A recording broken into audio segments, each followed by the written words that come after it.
주의 나라가 임할 때 하나님 임재하실 때 예배가 회복되며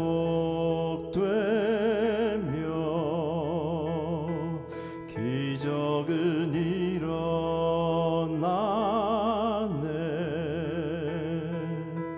전능하신 주 영원하신 능력의 통치자 자유가 선포되어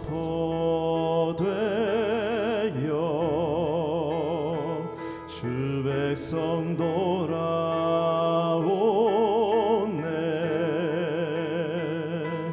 하나님 나라 임하소서.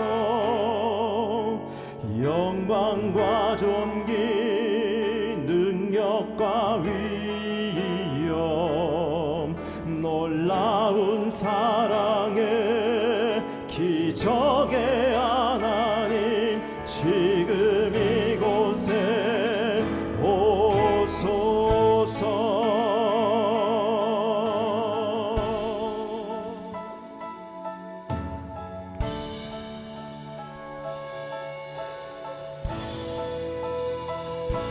주의 나라가 임할 때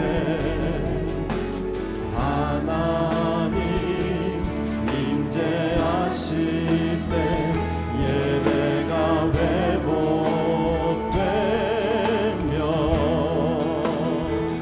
기적은 일어나네.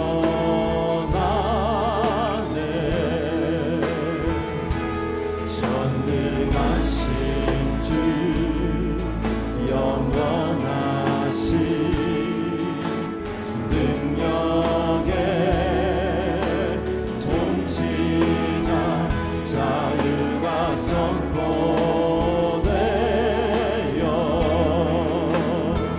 주 백성 돌아오네.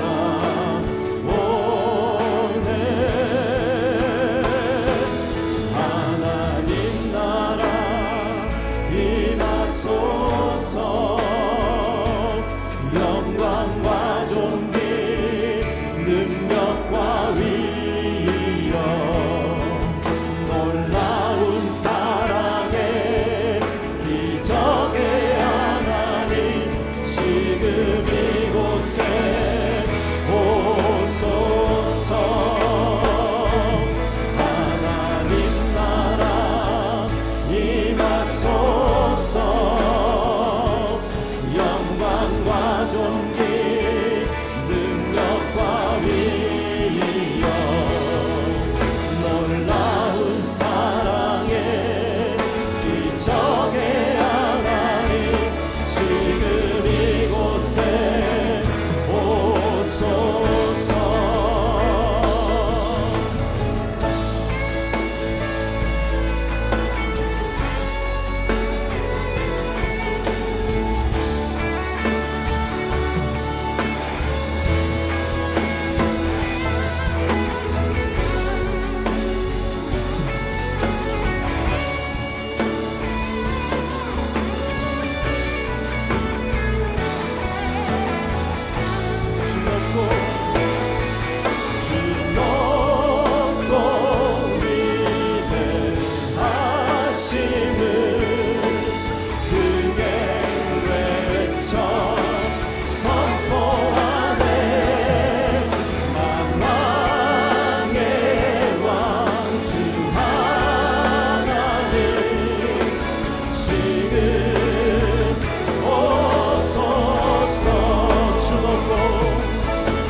놀라운 사랑의 기적의 하나님 지금 이곳에 오소서 하나님 나라 임하소서 영광과 존귀 능력과 위엄 놀라운 사랑의 기적의 하나님 지금 이곳에 오소서 하나님 나라 임하소서 영광과 존귀 능력과 위엄 놀라운 사랑의 기적의 하나님 지금 이곳에 오소서 주님의 높고 위대하심을 내 영혼이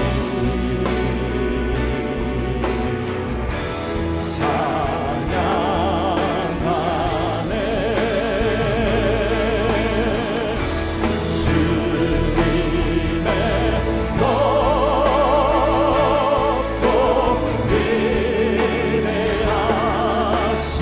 위대하심을 내 영혼이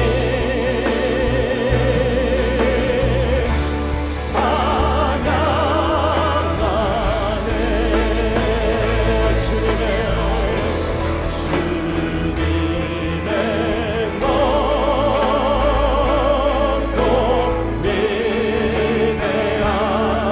위대하심을 내 영혼이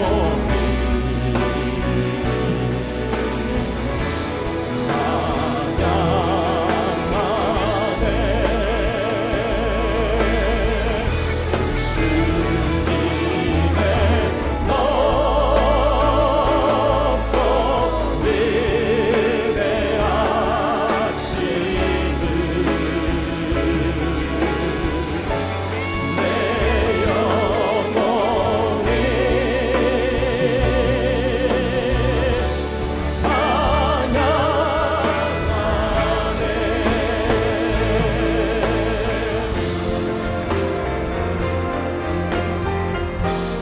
주님의 높고 위대하심을 내 영혼이 찬양하네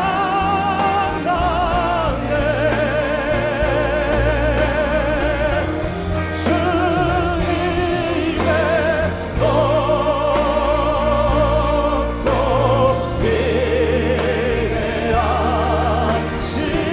위대하심을 내 영혼이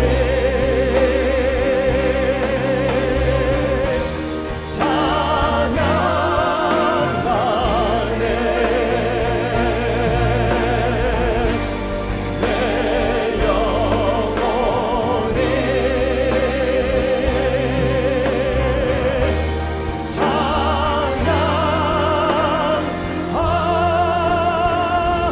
내 영혼이 억울함인가 황송함인가.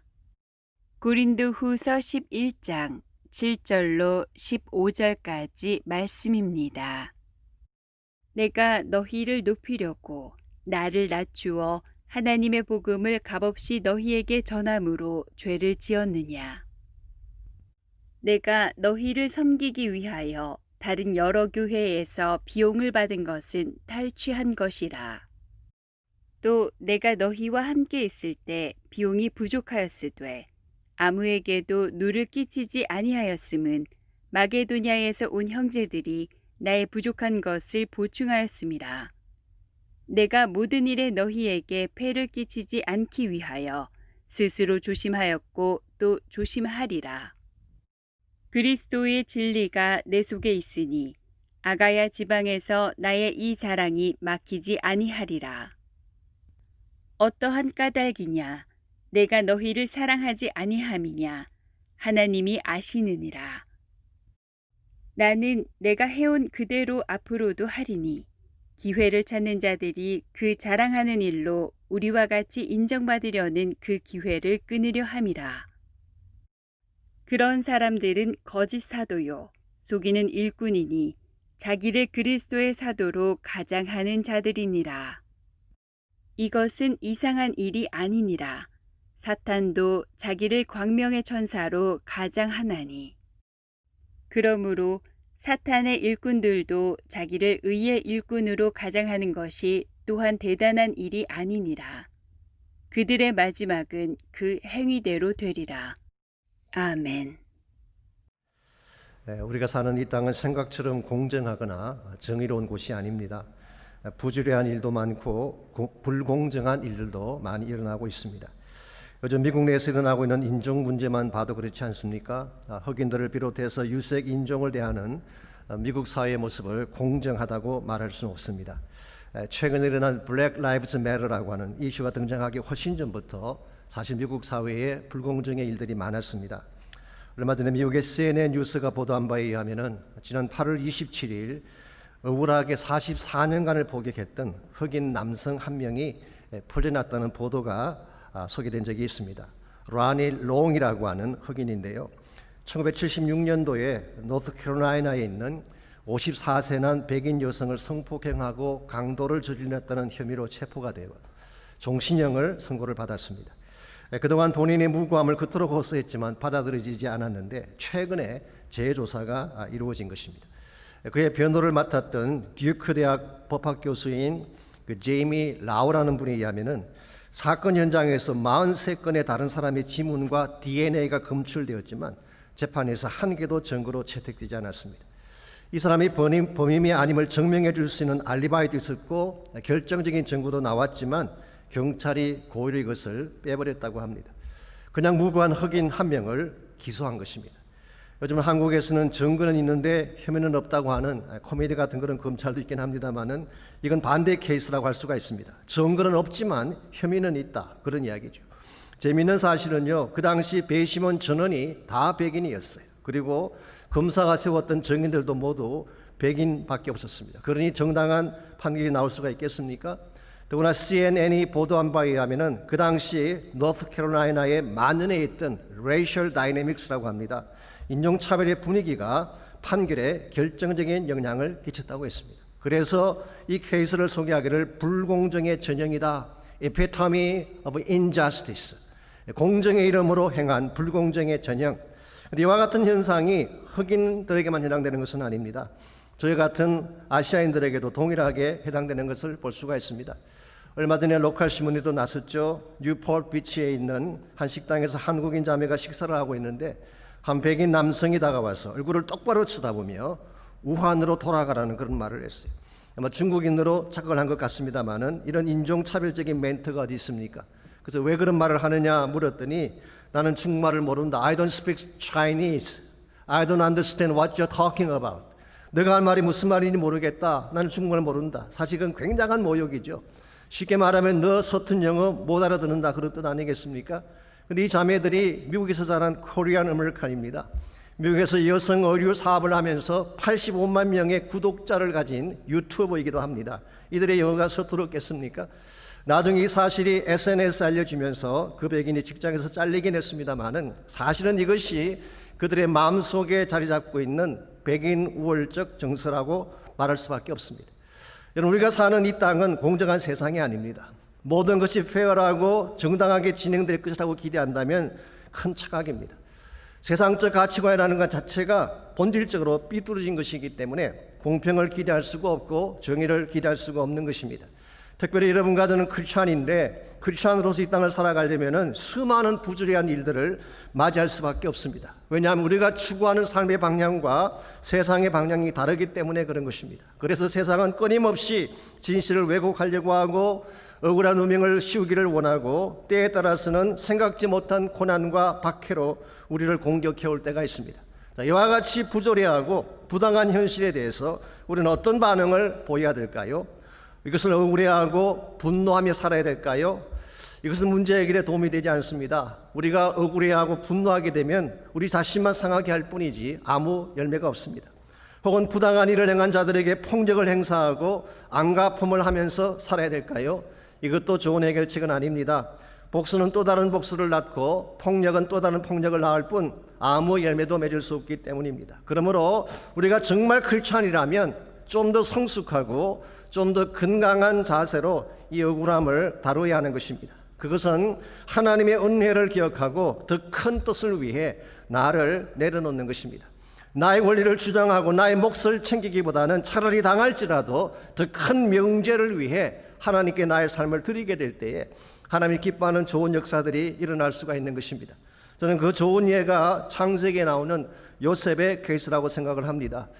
요셉이야말로 부당하고 억울한 일을 당한 대표적 인물 아니겠습니까? 그는 형들에게 부당한 취급을 당하고 17세의 어린 나이로 애굽의 노예로 팔려갔습니다. 보디발의 아내에게 무고한 고발을 받고 감옥에 갔습니다. 그리고 많은 역할을 했음에도 불구하고 감옥에서 배신당하죠. 잊혀진 바 되죠. 만일 요셉이 자기 자신의 신세를 한탄하고 자신에게 억울한 일을 행한 사람들에게 복수의 칼을 갈며 살아왔더라면 우리가 알고 있는 그런 요셉은 만날 수가 없었을 것입니다. 그러나 성경에 보니까 요셉은 자신의 억울한 상황에도 불구하고 하나님을 바라보았어요. 하나님이 이 모든 것들을 다 다루셔서 최선을 주신다는 것을 믿었어요. 그 결과 창세기 50장 20절에서 그는 다음과 같은 위대한 고백을 남기는 것이 가능했던 것입니다.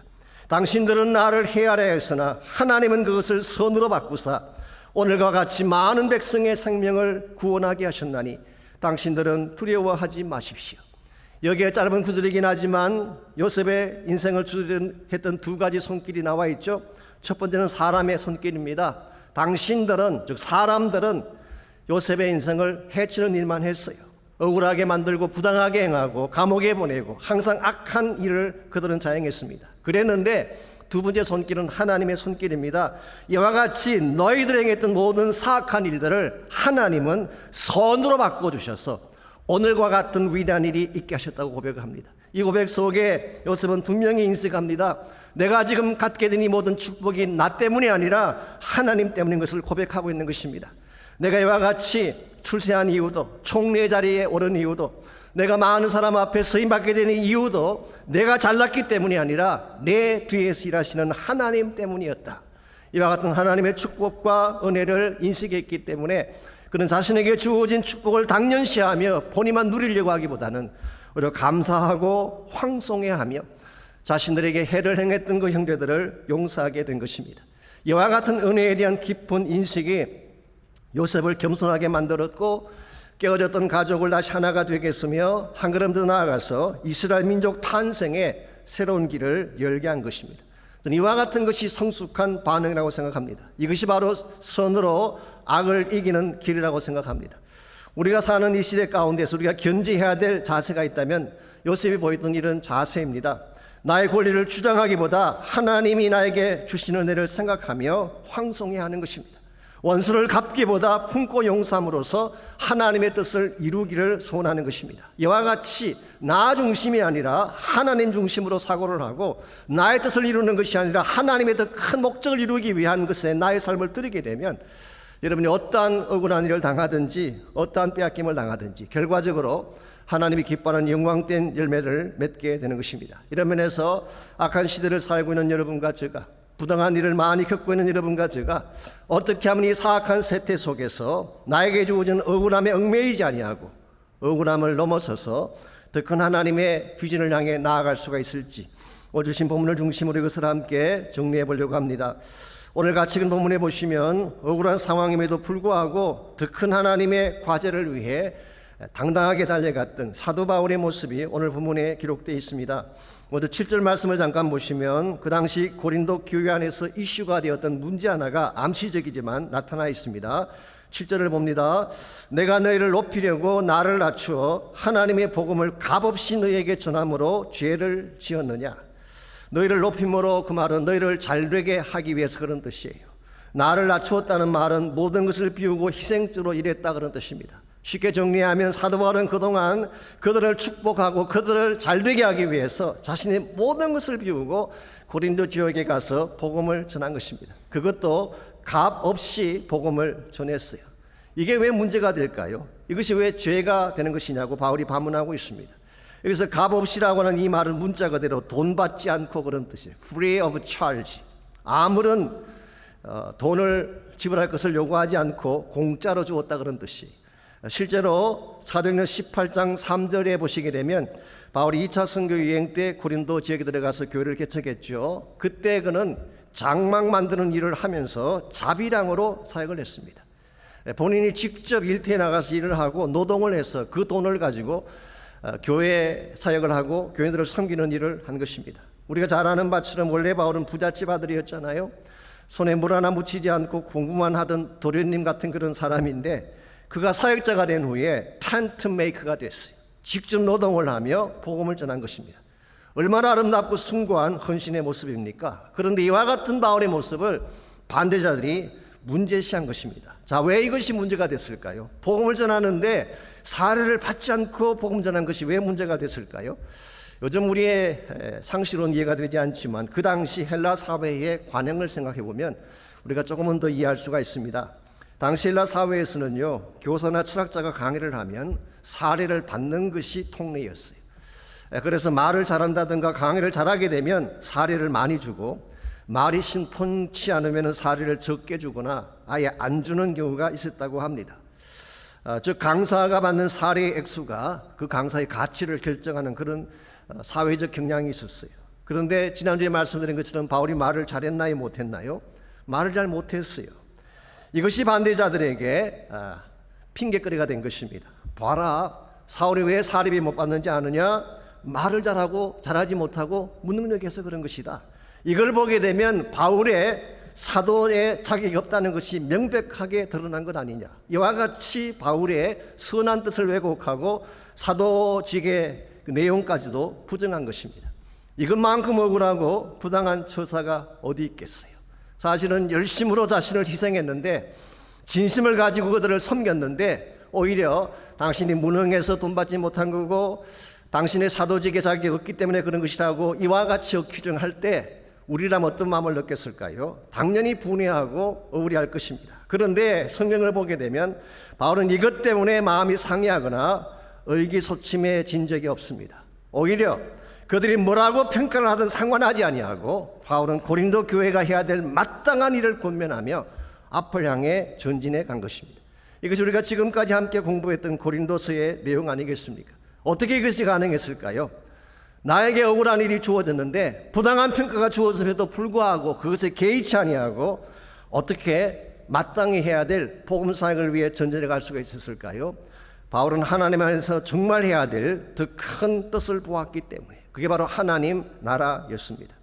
오늘 여러분 가져가 인생을 좁게 보면요, 작은 이해관계에 매달릴 수밖에 없습니다. 큰 그림을 보는 사람은 작은 것을 넘어서서 진짜를 볼 수 있게 되는 것입니다. 우리가 누가 조금만 뭐라고 하면 상처를 받고 조그만 억울한 일을 당해도 참지 못하는 이유가 무엇일까요? 인생을 좁게 보기 때문에 그런 것입니다. 정말 인생의 큰 그림을 보게 되면 이걸 넘어설 수가 있는 거예요. 이런 측면에서 우리가 지금 살고 있는 세상이 부조리하기도 하고 부당하기도 하지만 하나님의 더 큰 뜻을 바라보는 가운데에 하나님 더 큰 비전을 이루기 위해서 억울함에도 불구하고 앞을 향해 전진해 가려면 과연 무엇이 필요할지 오늘 본문을 중심으로 몇 가지를 나누려고 합니다. 오늘 같이 본문에 보시게 되면 억울한 상황에도 불구하고 사도 바울이 복음 사역에 놀라운 일들을 이루었는데요. 그때마다 바울이 견지했던 신앙 자세가 오늘 본문에 소개가 되어 있어요. 이걸 하나씩 살펴보게 되면 오늘 여러분 가정가 악한 시대를 살아가고 있지만 억울함에도 불구하고 이것을 넘어서서 참 비전을 향해 나가는 비결을 배울 수가 있습니다. 첫 번째로 우리가 억울함을 넘어서 참된 비전으로 나아가려면은 빚진 자의 자세가 필요한 것입니다. 빚진 자의 자세. 이 빚진 자의 자세라고 하는 것은 사도 바울이 견지했던 기본 자세죠. 그리고 또 한 가지, 이 자세야말로 바울이 복음을 전가하는 가장 중요한 모티브가 되기도 했습니다. 이와 같은 자세를 가졌기 때문에 바울은 어떤 상황 속에서도 포기하지 않고 바른 일꾼으로 달려가는 것이 가능했던 것이죠. 자, 사도 바울의 반대자들이 바울의 자비량 사역에 대해서 시비를 걸었다고 말씀드렸는데요. 8절과 9절을 보시면 사도 바울이 사례를 받지 아니한 이유를 다음과 같이 설명을 하고 있습니다. 먼저 8절을 봅니다. 내가 너희를 섬기기 위하여 다른 여러 교회에서 비용을 받은 것은 탈취한 것이라. 우리말 번역이 조금 어색하긴 합니다. 비용을 탈취했다 그러니까 뭐 돈을 갈취했나 삥땅을 뜯었나 이렇게 오해할 가능성이 있도록 번역을 해놓았죠. 근데 사실 그 뜻은 아닙니다. 원래 이 용어는요, 군대 용어라고 합니다. military metaphor. 그래서 이것을 직역하게 되면, 요즘식으로 직역하게 되면 ration money. 레이션이라고 하는 것은 비상식품을 말하는 것이죠. 옛날에 미군들이 레이션 가지고 다니면서 많이 주고 그랬잖아요. 레이션은 비상식품입니다. 근데 군인들이나 군인 가족들이 이 레이션을 사들려면 돈이 필요하잖아요. 그때 주는 돈을 레이션 만이라고 부르는 것입니다. 자, 그러므로 사실 바울이 다른 교회로부터 받았던 것은 사도 바울이 선교 현장에서 뛰어야 되기 때문에 그게 필요한 지원금을 공급받은 것을 말하는 것입니다. 구절을 계속해 보시게 되면 바울은 주로 이것이 마케도니아에서 온 형제들이 보충해 준 것이라고 했는데요. 여기서 말하는 마케도니아가 어느 교회를 말할까요? 대표적인 것이 빌립보 교회죠. 그래서 빌립보서 4장 15절에서 18절까지를 보면 실제로 바울이 사역할 때 빌립보 성도들이 바울의 비용을 보내준 기록이 나옵니다. 자, 사도 바울이 왜 이와 같이 고린도 지역에서 사역을 할 때에 고린도 성도들에게는 일체 부담을 주지 아니하고 차라리 다른 교회로부터 지원을 받아서 이 사역을 했을까요? 9절 하반부에 보면 그 이유가 밝혀져 있습니다. 내가 모든 일에 너희에게 폐를 끼치지 않기 위하여 스스로 조심하였고 또 조심하리라. 너희들의 마음속에 짐이나 부담을 주지 않기 위해서 내가 조심하고 조심한 것이다, 그런 말이에요. 제가 영어로 좀 어역을 하자면 I gotta be careful not to give any burden to you. 너희들에게 어떠한 짐이나 부담도 주지 않기 위해서 나는 조심하였고 앞으로도 조심하리라. 자, 왜 바울이 고린도 교회 성도들에게 이처럼 재정적 부담을 주지 않으려고 조심했을까요? 오늘 본문에는 구체적으로 밝혀져 있지 않지만 고린도전서 9장 4절에서 12절을 보게 되면 그 이유가 이미 소개된 바 있습니다. 우리가 먹고 마실 권리가 없겠느냐? 게바와 같이 부인을 데리고 다닐 권리가 없겠느냐? 바나바처럼 일하지 않고 사역할 권리가 없겠느냐? 이와 같은 것을 나열한 후에 그는 신명기 25장 4절을 인용하면서 복음 전하는 자들이 당연히 살해받을 권리가 있음을 밝혔어요. 즉 구약 성경 보게 되면 곡식을 떠는 소에게 이 망을 씌우지 말라 그랬잖아요. 그러니까 곡식을 떨면서 곡식을 먹으라고 그렇게 한 것입니다. 그래서 사실 사도 바울의 견해는 복음 전하는 자들이 그 교회로부터 살해받는 것은 잘못된 게 아니라는 것입니다. 그러나 12절을 보시면 그는 이렇게 말합니다. 그러나 우리의 이 권리를 서지 아니하고 범사에 참는 것은 그리스도의 복음에 아무 장애가 없게 하리 함이라고 했어요. 키가 복음이에요. 사도 바울의 마음은 이것입니다. 무슨 케이스가 되든 간에 복음의 장애가 되는 것이라면 나는 포기하겠고 내려놓겠고 서지 않겠다, 그런 이야기. 제가 좀 더 설명을 드리자면요, 처음 개척한 교회인 경우에는 성도들이 아무래도 영적으로 아직 초신자들입니다. 영적으로 성숙하지 못하죠. 그런 분들에게 재정적인 이야기를 한다든가 헌금 설교를 하게 되면 아무래도 부담이 되고, 바울의 염려는 이것입니다. 만에 하나라도 어린 성도들이 이것 때문에 복음을 거부하게 되면 어떡하나.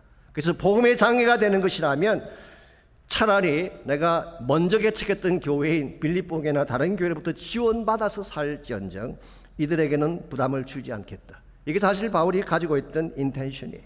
사실 굉장히 소중한 사역자십니다. 사도 바울에게 자신의 안위에 대한 것은 아무 상관이 없어요. He doesn't care. 자신이 당하는 억울함, He doesn't care. 본인이 당하는 고난이나 생명의 위협까지 He doesn't care. 근데 사도 바울이 진짜 케어했던 건 뭡니까? 복음이에요. 복음은 지장을 받으면 안 된다. 어느 누구든지 어떠한 이유 때문이든지 복음의 장애가 되는 것이라면 이 모든 것은 내가 다 포기하기를 원한다. 이게 사도 바울의 심정이었습니다. 자, 그렇다면 왜 바울이 이처럼 복음에 모든 것을 걸고 복음을 위해서 전부를 바치며 달려가기를 원했을까요? 이유는 심플합니다. 사도 바울 자신이 복음의 은혜의 빚진 자였기 때문이에요. 지금 제가 바울이 부당한 일을 당하고 있다 말씀드렸지만요, 사실은 바울 자신도 한때 그런 일을 했던 사람이에요. 무고한 사람들을 잡아 감옥에 집어넣고 무고한 사람들을 핍박했던 박해자였어요. 억울한 운명을 뒤집어 씌워서 스데반을 돌로 쳐 죽이던 사람이었어요. 수많은 가정을 파괴하고 아프게 했던 장본인이 사도 바울 자신이었어요. 그랬던 그가 주님의 은혜로 구원해 주시고 사도의 직을 맡겨주셨는데, 이 은혜를 입은 바울이 이제 복음 때문에 오해받고 수모를 당한다고 해서 억울하다고 말할 수가 있을까요? I don't think so. 이와 같이 은혜를 입은 이 바울이 사례를 받느냐 못하느냐 문제에 관심을 가질까요? No, 아무 상관이 없습니다. 오히려 바울의 컨선은 이것입니다. 나 같은 죄인을 살리신 주님의 은혜 앞에 내가 무엇을 드리면 바른 것을 드릴 수가 있을까요? 그는 항상 본인이 받은 은혜에 대해서 황송해하고 몸둘 바를 몰라 한 것입니다. 나는 핍박자였는데, 나는 박해자요 죄인 중에 괴수였는데 왜 나에게 이와 같은 직분을 맡겨주시는 것입니까? I'm not deserving. 나는 여기에 자격이 되지 않습니다. 내가 가진 것 다 빼앗기고 굶주리고 매맞고 쫓겨난다고 할지라도 주님이 나에게 주신 은혜에 비교하면 내가 주님께 드린 것은 아무것도 아닙니다. I am debtor. 나는 빚진 자입니다. 이 고백이에요. 여러분, 이와 같은 빚진 자의 마음을 가진 사람에게는요, 무슨 일이 닥쳐와도 상관없어요. 좋은 일이 오건 나쁜 일이 오건 얻게 되건 빼앗기게 되건 상관없어요. 가장 중요한 것은 복음이 증거되는 것만 본다면 기뻐하고 기뻐할 수 있는, 이것이 바로 바울이 가지고 있던 마음 자세였어요. 이와 같은 인식이 없는 사람들은요, 이 채권자처럼 살게 되어 있습니다. 늘 말씀드리지만 채워달라, 알아달라, 대접해달라, 이 클레임하는 거, 이게 다 채권자죠. 어쩌다가 한번 대접 못 받으면 뭐라 그럽니까? 내가 그동안 얼마나 수고했는데 교회가 나를 이럴 수 있느냐. 그러고 이제 클레임하는 분들이 계시죠. 제가 한 가지 참 감사한 것은 저희 교회는 채권자들이 없어요. 그게 너무 감사해요. 우리 교우장님들이나 안수자님들이나 뭐 장로님들, 권사님들 보게 되면요, 더 섬기지 못해 안달이 나신 분들이지 뭘 주장하고 대접받으시는 분 한 분도 없어요. 그게 저는 너무 감사해요. 여러분, 은혜를 낭년시하지 않고 은혜의 빚진 자 마음을 가질 때에 우리 신앙이 건강하게 되는 것입니다.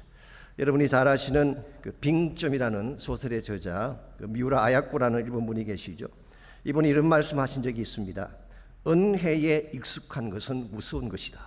은혜를 당연시하고 은혜에 익숙해 사는 것은 굉장히 무서운 것이다. 그런 말을 하셨어요. 미우라 아야코가 이런 말을 하게 된 데는 이런 계기가 있다고 합니다.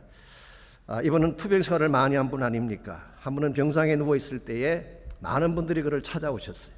그리고 문병 오는 손님들이 올 때마다 선물을 사가지고 왔습니다. 그러다 보니 선물 받는 게 당연시 된 것입니다.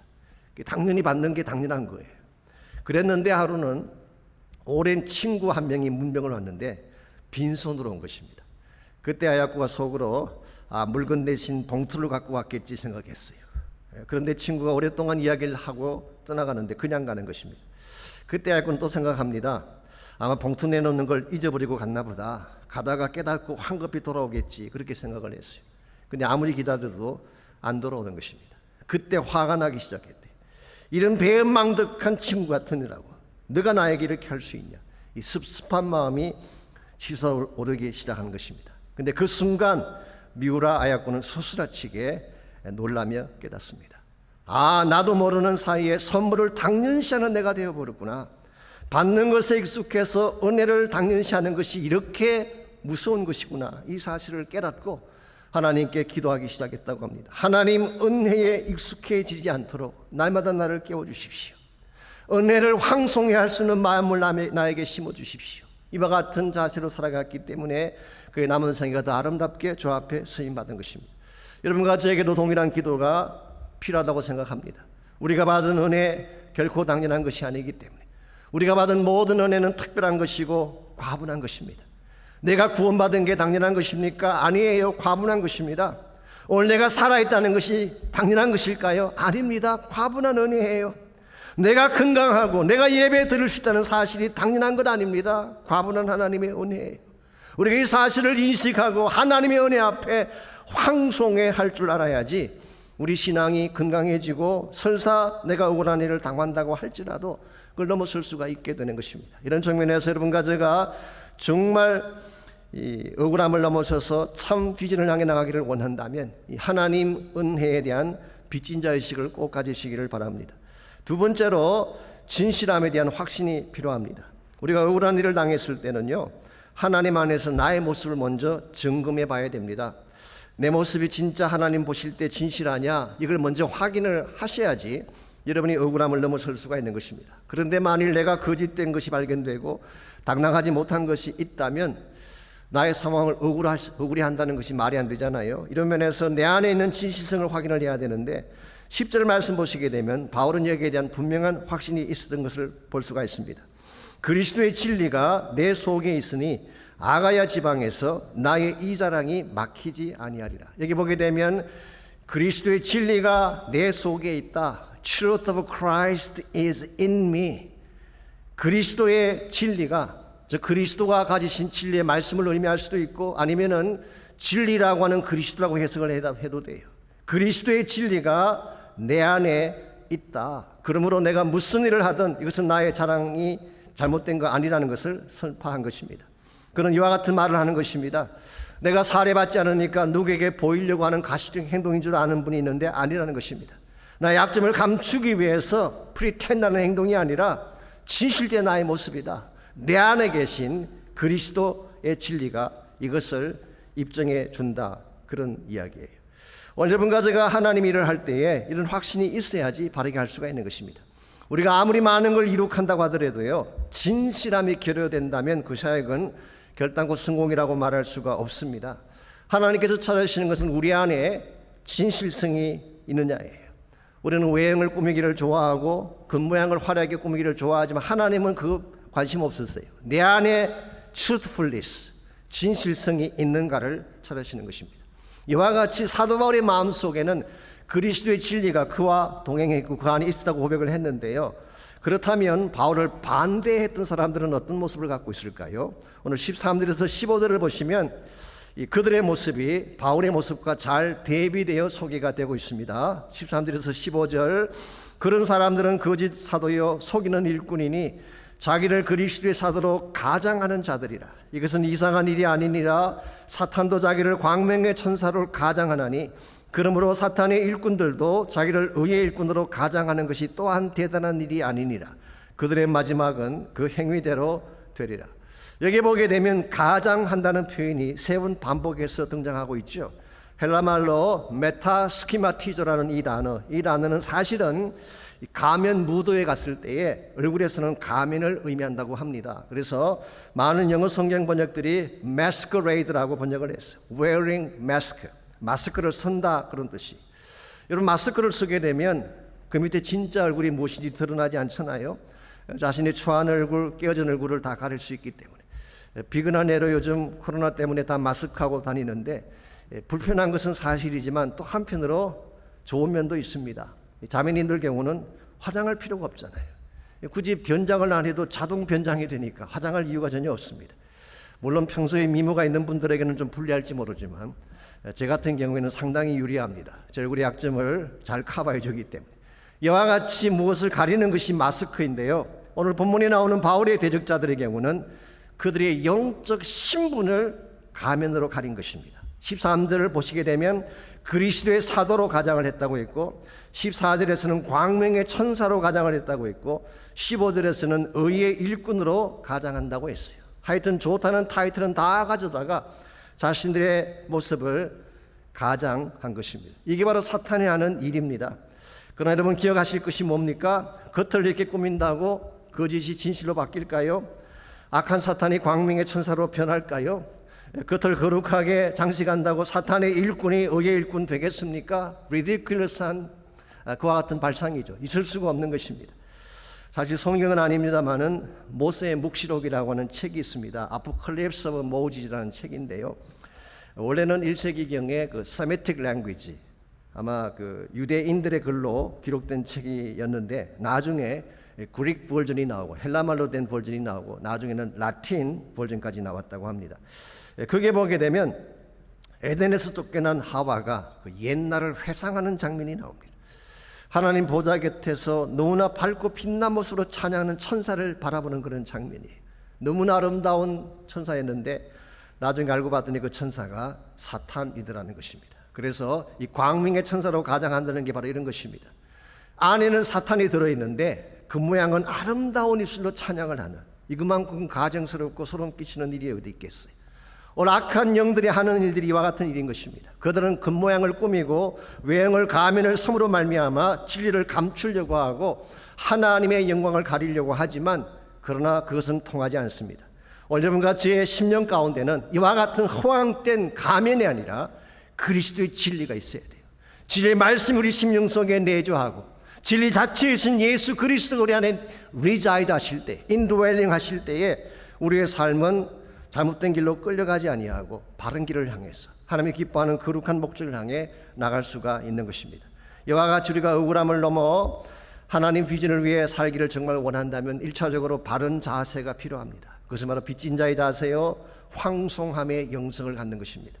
두 번째로 바른 진리가 필요합니다. 그것은 우리 안에 계시는 그리스도의 진리죠. 그리스도의 진리가 우리 안에 내주하면서 우리를 컨트롤하기 시작을 해야지 우리가 하나님 비전 향해 나갈 수가 있는 것입니다. 마지막 세 번째로 억울함을 넘어서 참된 비전으로 나가려면 하나님의 인정하심이 필요합니다. 세상의 인정이 아니라 하나님이 인정해 주시는 것.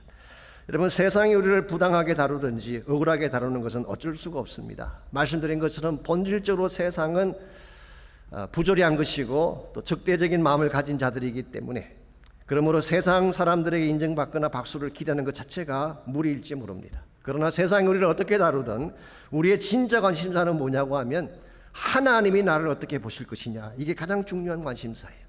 11절 말씀 보시면은 사도 바울은 본인의 억울한 비난에 대해서 다음과 같이 항변을 하고 있습니다. 11절, 어떠한 까닭이냐, 내가 너희를 사랑하지 아니함이냐, 하나님이 아시느니라. 어떠한 까닭이냐, 이 말은 너희가 나를 배척하는 이유가 뭐냐, 그런 뜻이에요. 내가 그동안 얼마나 너희를 사랑하고 나의 모든 것을 다 쏟아 부어 주었는데 아직도 내가 너희들을 사랑하지 않는다고 너희들이 나를 배척하는 것이냐. 사실 가슴 아픈 질문을 던진 것입니다. 이와 같은 질문을 던진 후에 맨 마지막에 한마디 던진 말이 무엇인가요? 하나님은 아시느니라. God knows. Theos oiden. 이것이야말로 가장 강력한 메시지가 아닐 수 없습니다. 사람들이 나를 어떻게 평가하든, 사람들이 나에 대해서 호의를 베푸든 악의를 베푸든 하나님은 아신다. 오늘 여러분에게 이 확신이 분명해야지 무슨 일을 당하든지 바른 방향을 향해 나갈 수가 있는 것입니다. 사실 사람들은 오해할 수가 있죠. 사람들은 우리의 모든 걸 다 알 수가 없기 때문에 오해할 수가 있습니다. 또 때에 따라서 사람들은 우리를 배척하기도 하고 또 떠나가는 케이스도 있을 수가 있습니다. 그럴지라도 하나님이 다 아신다면 된 것입니다. 하나님이 알아주신다면 괜찮은 거예요. 그러므로 하나님은 여러분과 제 모든 행함을 보지 못하시는 분이 아니라 보고 계시는 분이시고 때가 되면 반드시 다가오셔서 우리를 이 모든 억울함에서 풀어내어 주시고 하나님이 준비하신 것들을 채워주실 분이기 때문에 여러분 이 사실을 신뢰하고 믿을 때에 무슨 일을 당해도 당당하게 나아갈 수가 있는 것입니다. 그래서 이사야 35장 3절에서 5절을 보면 다음과 같은 약속이 기록이 되어 있습니다. 너는 약한 손을 강하게 하며 떨리는 무릎을 굳게 하며 금내는 자들에게 이르기를 굳세어라 두려워 말라. 보라 너희 하나님이 오사 보복하시며 갚아주실 것이라. 하나님이 오사 너희를 구하시리다. 물론 이것은 이사야 당시 아수르 압제하에서 착취를 당하던 이스라엘 백성을 향한 말씀이긴 합니다만은 궁극적으로는 장차 오실 메시아에 대한 약속을 담고 있는 것입니다. 지금은 너희들이 빼앗길지 모르지만, 지금 부당하게 당하고 사는지 모르지만 be strong, 굳세어라, 두려워하지 말아라. Don't be afraid. 너희들이 걱정하거나 두려워하지 말아라. 왜냐하면 하나님이 오시면 보복하시고 갚아주시고 너희들을 구원해 주실 것이기 때문에. 여러분, 여기에 오늘 우리가 이 세상에서 억울한 일을 당해도 일어설 수 있는 근거가 있습니다. 하나님이 모든 것을 다 아시고 갚아주실 날이 있다는 것을 알기 때문에 여러분 이 사실을 확신할 때에 사람들이 나를 잘못되게 대해 주더라도 우린 다시 일어나게 되고 주의 영광 위에 살 수가 있는 것입니다. 노만 빈센트 필이라는 분이 계셨죠. 포지티브 띵킹으로 유명하신 분이기도 합니다만은 이분이 2차 대전이 끝난 직후에 벨기에를 방문한 적이 있었다고 합니다. 이분이 방문한 도시가 브린동크라고 하는 도시인데요. 이 도시에는 나치 독일이 벨기에의 그 애국자들을 감금시켰던 악명 높은 감옥이 있는 곳입니다. 안내자의 설명에 의하면은 나치 독일군은 벨기에 애국자들을 짐승처럼 취급을 했대요. 말할 수 없는 고통과 고문을 가하고 정신적인 아픔을 그들에게 안겨주었어요. 빛이 없는 캄캄한 지하 감옥에 넣고 두려움과 공포를 유발시키는 수많은 일들을 자행한 것입니다. 그럼에도 불구하고 애국자들은 용기를 잃지 않고 끝까지 마음의 줄을 놓지 않고 나중에 승리해서 나오게 됩니다. 이와 같은 설명을 들은 후에 피얼 박사가 안내자에게 물었어요. 어떻게 그 절망의 감옥 속에서도 용기를 잃지 않는 것이 가능했습니까? 그때 안내자가 감옥 안의 한 장소로 피얼 박사를 안내했습니다. 거기에는 콘크리트 벽에 무엇인가로 긁어서 만든 사람의 얼굴이 새겨져 있는데 자세히 보니 예수님의 얼굴이었어요. 그 얼굴을 가리키며 말합니다. 사람들이 극한 상황 속에서 견디다 못해 쓰러질 때 이곳을 찾아와 두 손을 저 얼굴에 대고 기도를 하면 그때 주님이 친히 임재하셔서 그들의 마음을 만져주시고 그들의 심령을 채워주셔서 고치고 다시 이루어 주시는 것을 경험하게 되었다는 것입니다. 사랑하는 형제자매 여러분, 세상은 여러분과 저를 절망의 감옥에 빠뜨릴 수가 있습니다. 오늘날 사람들은 여러분을 학대하고 우리의 소중한 것을 빼앗아갈 수도 있습니다. 그러나 어떤 캄캄한 감옥도 주님의 임재를 막을 수는 없어요. 우리가 어떤 상황에 처하든지 어디를 가든지 언제나 그분은 거기 같이 계십니다. 그리고 만지시고 채우시고 고쳐주시는 거예요. 매번 여러분들 가운데에 어떤 분들은 삶 속에 억울한 감옥이라는 삶 속에 갇히는 분도 계실지 모르겠어요. 사람들에게서 비판을 받고 누명을 뒤집어 쓰고 상처 가운데 계시는 분도 계실지 모르겠습니다. 절망의 감옥, 눈물의 감옥이 여러분을 결박시키고 있는지도 모르겠습니다. 그럴지라도 여러분 두려워하지 마십시오. Be strong. 강건하시기 바랍니다. Don't be afraid. 절대로 두려워하지 마시고 하나님을 붙드시기를 바랍니다. 우리 안에 계신 이가 세상에 있는 이보다 크다고 성경은 약속하셨어요. 세상이 아무리 나를 압제하고 압박할지라도 내 안에 계신 살아계신 그 하나님이 여러분을 지키시고 만지시고 건져주실 것이기 때문에 이 아침 여러분이 그 하나님을 향해 달려나가는 시간이 있기를 바랍니다. 그분은 여러분을 사랑하시는 아버지가 되십니다. 나를 안으시고 도우시고 힘주시는 아버지, 나의 마음을 고치시고 볼 수 없는 상처까지 만지시고 내 영혼을 새롭게 하시는 아버지, 그분이 오늘 여러분을 기다리고 계시고 그분을 만나기만 하면 여러분 다시 회복될 수가 있기 때문에 이 시간 여러분의 마음과 심령을 그분께 올려드리고 그분을 붙잡고 기도하는 시간이 있기를 바랍니다. 아버지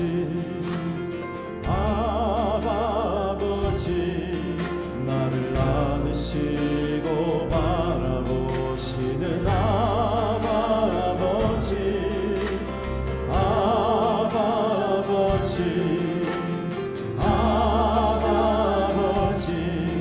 나를 보시고 힘주시는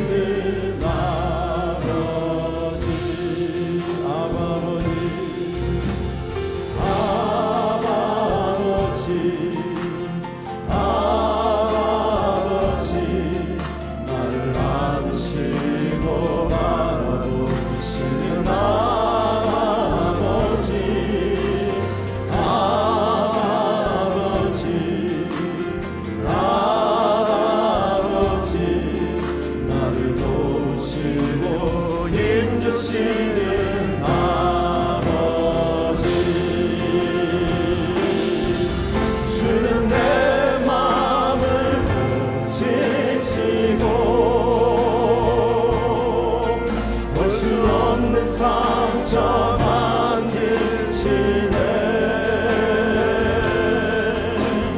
나를 아시고 나를 이해하시네. 내 영혼 새롭게 세우시네. 다시 한번 고백합니다. 아버지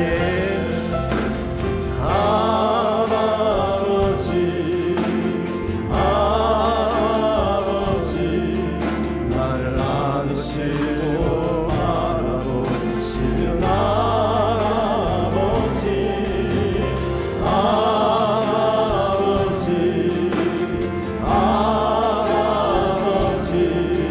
나를 보시고 힘주시는 아버지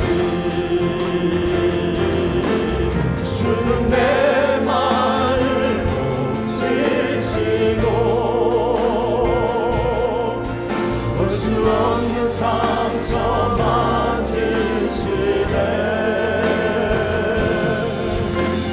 나를 아시고 나를 이해하시네 내 영혼 새롭게 세우시네 주는 내 마음을 고치시고 주는 내 마음을 고치시고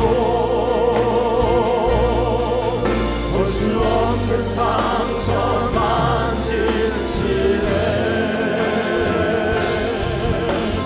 나를 아시고 나를 이해하시네 내 영혼 새롭게 세우시네 다시 한번 고백합니다 주는 내 마음을 고치시고 주는 내 마음을 고치시고